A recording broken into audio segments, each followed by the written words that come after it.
heroes in a half shell. Turtle power.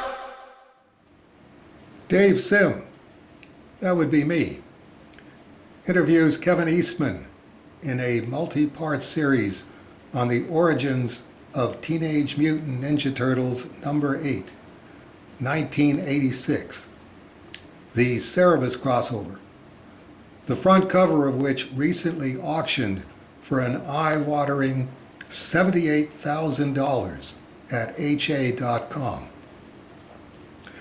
Turtles 8 Remastered 2023 is being offered March 1st to March 31st on Kickstarter, with a series of variant covers by some of today's hottest indie creators.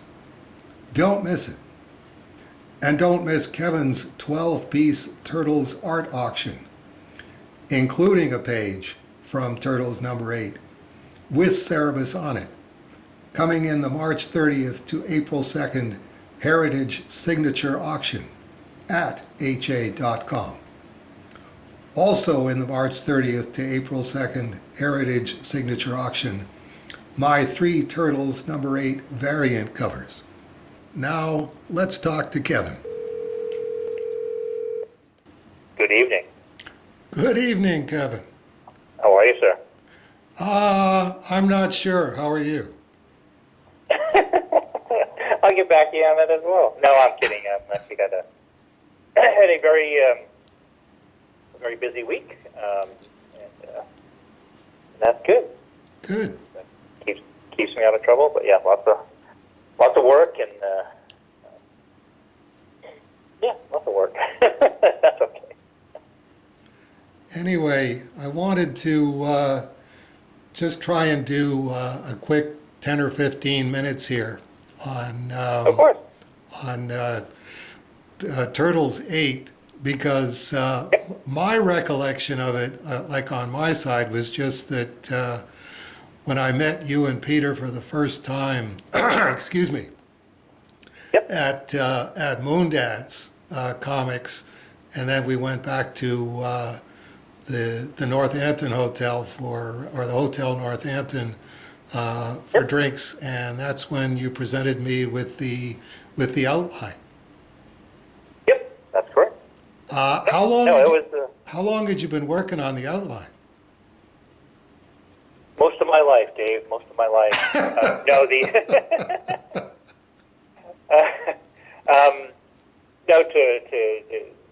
set up a bit of framework is growing up in high school, had a lot of desire to follow in the footsteps of those giants we admired so much, the Kirbys, the Barry Windsor Smiths, the Buscemas, and all that. And got an appropriate number of rejection letters from the big two, and I was lucky enough on a trip to Boston to discover Underground Comics and found that Last Gas, Kitchen Sink, and Rip Off Press and places like that, which is where I then sent all my future, as being a big fan of Richard Corbin that I was introduced to in the 70s and Bon Bodie and that stuff. So I sent a lot of the my early submissions to those kinds of companies. I love the freedom and the creativity, and then I stumbled upon this really cool comic called Cerebus, and really gravitated to that and the aesthetics of what you were doing there, and Wendy and Richard Pini's with Elquest and Flaming Carrot, and so many others that were so inspirational. So in particular, Cerebus, I was particularly loved the humor, the cleverness, the drawing was fantastic, the writing even more so, and just I was done. That was it. I was an all-in Cerebus fan, and when we were lucky enough to have some success with the Turtles, in my opinion, there would be no perfect crossover, as being a big fan of your creation and being one of the founders that laid the groundwork for me and other self-publishers to find our path to the local comic store and make a living. And so I probably worked on the outline for 2 or 3 months, because I originally designed it as something that probably spanned about 200 pages. Really? It covered quite an epic story in multiple parts, including many other characters I know I teased you about last time when we were chatting about this and that about the characters that never made the final cut into the series just for page count. But even Pete was a little taken aback by the 45 pages of length of the story that we ended up doing in one issue. Right. Right. But no, it was something I wanted to present to you that was hopefully would appear thought out, and not just sort of, hey, they stepped in a puddle and suddenly went back in time, and here they were. But it was a combination of many, many popular culture things that I loved, like in particular Time Bandits, which is one of my favorite Terry Gilliam's movie. And so that's where guys like Lord Simultaneous came from, and things of that type. And the creation of Renette was based on two characters, which is Mickey Mouse from Fantasia, and our letterer, Turtles letterer, Steve Levine, had a girlfriend named Renette, who was a 4.0 college graduate who couldn't walk across the flat surface without tripping and falling and then laughing after she did. She was just an absolutely adorable, lovely, funny person. And so around that, I threw everything, including several kitchen sinks and perhaps a tub, into the idea and to present it to you, which I fully expected you to politely thank us for the drink and then asked us to leave the room. Was Pete in the loop on this at this point? Like you showed him the outline? I showed him parts of it, and it got to be one of those things where, because so many of the ideas with the Turtles, that Pete and I would banter about them quite a bit, where a lot of times when we were drawing in the same room, we'd talk about this, that, and there was lots of notes and notepads and scribbles. And so I was, as I painted this bigger picture, the picture got bigger, he would look at me more quizzically or sort of kind of like, okay, you want to do what now? Okay, there's an Army of the Dead, there's the Sorcerer's Apprentice, there's a guy named after Tom Savini and George Romero. You've done designs for a Stephen King-based character, a Bernie Wrightson-based character, a guy that looks like Bob and Doug McKenzie. I said, he goes, I have no clue what you're doing.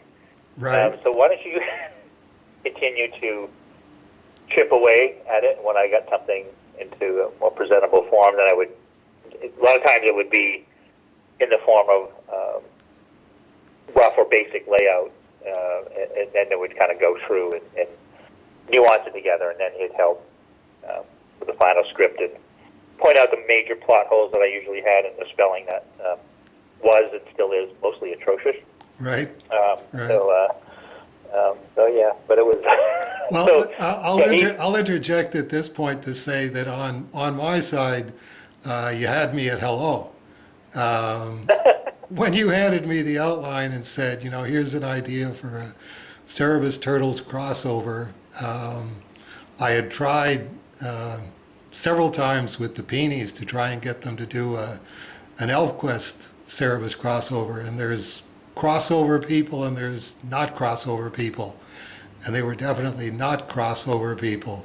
So the fact that this instantaneous mega hit in the comic book field, and I'm even lowballing it just calling it that. It was this distillation of everything that comics was about: the teenage mutant ninja, and you just needed a plural noun on the end of that, and you're off to the races. And it's like, and you want to do a crossover with me? No problem. Well, with much gratitude, it remains one of my of many favorite stories, mind you. But I do, because a lot of people have pointed out, say things like, why turtles, and I kind of pointed to a couple things. One was the first movie I ever saw in a theater when I was a kid in a very small town in Maine was Planet of the Apes, which was quite mind-blowing. And then the continuation of that with Jack Kirby's Commandy character, which was, very much, that same concept, but now as, mutant, tigers and animals and gorillas and everything. I Right, love right, mutant animals in a big way. And then the parody aspect of the elements that you chose in your approach to storytelling with this character that was just wonderfully intelligently rude, and it's like I never heard it described that way, but that's good. Intelligently rude. it was, the things that would come out of his mouth, like nobody really realized him that he was an aardvark per se.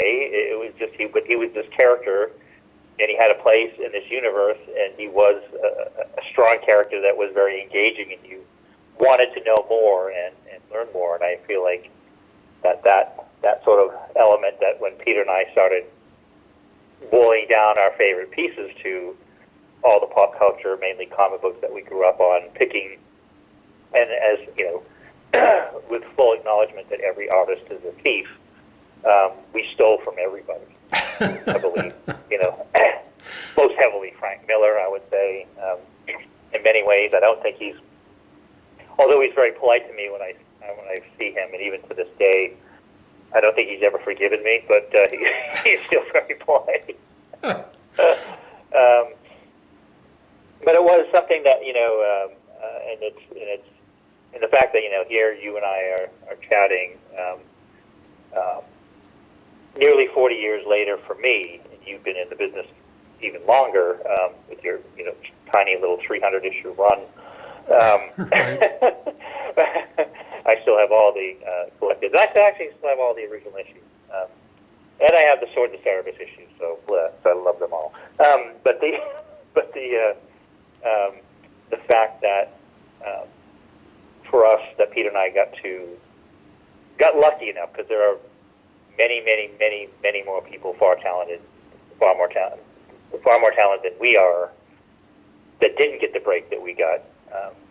That we got to not only follow in the footsteps of the people that inspired us and get to draw comic books for a living, and tell stories, but to own our character when so many of our inspirations did not have that opportunity and that right. And the fact that I was drawing this morning and some this afternoon before jumping on this call with you, it's probably the greatest gift that never imagined I would be lucky enough to have, and I'm very, very grateful for that. But yeah, it's been quite a journey and quite a business, and I still look at, I think we traded messages on the fact that I'd given Richard Corbin as a thank you, because the Renette character was based in part on the style of women that Corbin drew, which somehow I was very enamored by, that very large breasts and very voluptuous shapes and well, I can things see like that. But I can see why you gave the cover to Corbin, because it is a very Corbin cover. I tend to see the Barry Windsor Smith in the foliage, but there's a meeting place between Corbin and BWS, and that was airbrushed. You airbrushed the cover, didn't you? There were parts of it that were airbrushed for sure, and it was something that I loved to, never quite mastered, but it was one of those things that was a great tool, and it was, I think you dug deep on Corbin's technical wizardry, as well as being an artist, and I was the same. That I just never could figure out how we would achieve some of the shadows and the tones and it was, mind-blowingly creating his own color overlays, his individual color plates for his Warren pieces. That there were. It wasn't until I saw some of his originals many years later that you realize there was airbrush, but a lot of it was gray Prismacolors and just wonderfully shaded pieces. And then when you would lay some of the color plates they would create, even the black and white plates, that gave it more of an effect. But it is funny that I wouldn't even attempt it. I got to give you marks as a rookie, even trying to do airbrush. It's like as soon as I had an airbrush explained to me, it's like, no, thank you. Yeah, I can still get it. But you know, it's funny. I just love that you know, and I look at some of those early pieces, and it was so much of my drawing, even at that time, was I could point out, you know, Jeffrey Jones trees and Jack Kirby poses and Frank Miller buildings and Barry Windsor Smith leaves and stuff, and that was what it was. We had no, you know, I don't think the Cuber School even existed at that time. We had no formal training. I don't know what kind of training you had, certainly for cartooning. I'd be curious. None at all. It was... so we... And it used to irritate Neil Adams. It's like, why can't you just draw? It's because, well, I don't draw well enough. I want to copy guys that know how to draw and pretend that I did that. I am so 100% on the same exact page.